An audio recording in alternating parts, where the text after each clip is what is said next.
Hello everyone, Priyanka here. Welcome to my YouTube channel जिसका नाम है प्रियंकाज लर्निंग पैलेट। तो आप सबको पता है कि मैं सी टेट एंड पीएस में साइंस सब्जेक्ट की प्रिपरेशन करवाती हूँ और हमने ऑलरेडी 35 क्लासेस जो है कंप्लीट कर ली हैं। और अगर आपको पहली वाली क्लासेस में कोई भी डाउट है तो मुझे कमेंट करके पूछ सकते हैं। तो चलिए शुरू करते हैं आज की क्लास 36 चैप्टर 12 पार्ट 3। चैप्टर है change of matter. Acid rain में क्या होता है, एसिडिक जो है रेन हो जाती है। Carbon dioxide, sulphur dioxide, nitrogen dioxide atmosphere में रेन ड्रॉप्स में मिक्स हो जाते हैं। ये गैसेस जब मिक्स हो जाते हैं, डिजॉल्व हो जाते हैं, तो कार्बोनिक एसिड, सल्फ्यूरिक एसिड और नाइट्रिक एसिड बनाते हैं। ये एसिड डैमेज कॉज करते हैं हमारे हिस्टोरिकल मॉन्यूमेंट्स को, प्लांट्स को, एनिमल्स को। इंपॉर्टेंट पॉइंट्स में नेक्स्ट है कि मॉलिक्यूलर कंपाउंड और आयनिक कंपाउंड बने हैं दो डिफरेंट एलिमेंट्स है, तो उसको बाइनरी कंपाउंड बोलेंगे। अगर किसी रिएक्शन में अपवर्ड एरो लगा है तो इसका मतलब है उस रिएक्शन में एवोल्यूशन ऑफ गैस हो रही है। अगर डाउनवर्ड एरो लगा है तो इसका मतलब उस रिएक्शन में प्रेसिपिटेट बन रहे हैं। फिजिकल चेंज क्या होता है, कोई भी सब्सटेंस की जो फिजिकल अपीयरेंस है उसका चेंज होना, बट उसकी केमिकल कंपोजिशन में कोई फर्क ना आना।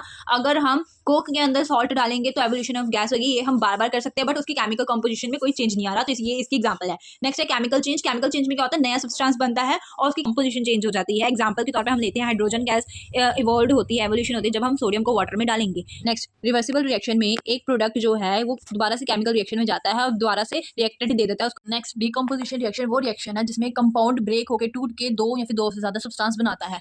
नेक्स्ट ऑक्सीडेशन में लॉस ऑफ इलेक्ट्रॉन्स इन्वॉल्व होते हैं, बट रिडक्शंस में क्या होता है, गेन ऑफ इलेक्ट्रॉन्स हो रहे होते हैं।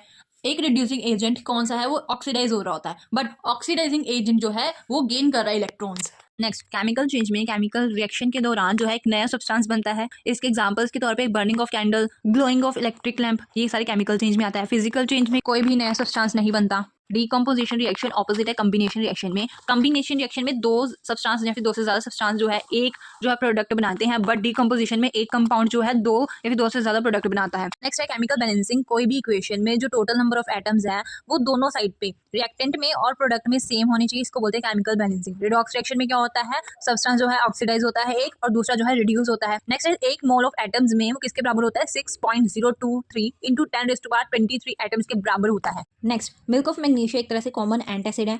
Next mass of 0.40 mole of carbon dioxide का कितना मास है, 17.6 ग्राम है। वोलर जो थे उन्होंने डिस्कवर की थी isomer reaction. Next actual mass किसका, एक एटम ऑफ कार्बन का कितना है, 1.99 इंटू 10⁻⁻23 ग्राम है। कॉमन सॉल्ट न्यूट्रल है नेचर में। मिल्क ऑफ मैग्नीशिया और सोप दोनों ही बेसिक है नेचर में। मिल्क ऑफ मैग्नीशिया बेसिक है जो वो क्या करता है, रेड लिटमस को ब्लू में चेंज करता है। स्टिंग इज एन एंड जिसमें फॉर्मिक एसिड होता है। लेमन एसिडिक होता है नेचर में। लाइम वाटर क्या होता है, डिल्यूट कैल्शियम हाइड्रोक्साइड होता है। विनीगर में एसिडिक एसिड होता है। ग्रेप्स एंड मैंगोज में टाटारिक एसिड होता है। कर्ड में लैक्टिक एसिड होता है। सो गाइस आज की क्लास यहीं पर खत्म होती है। Thank you so much for watching my video and don't forget to like share and subscribe my channel जिसका नाम है प्रियंकाज लर्निंग पैलेट।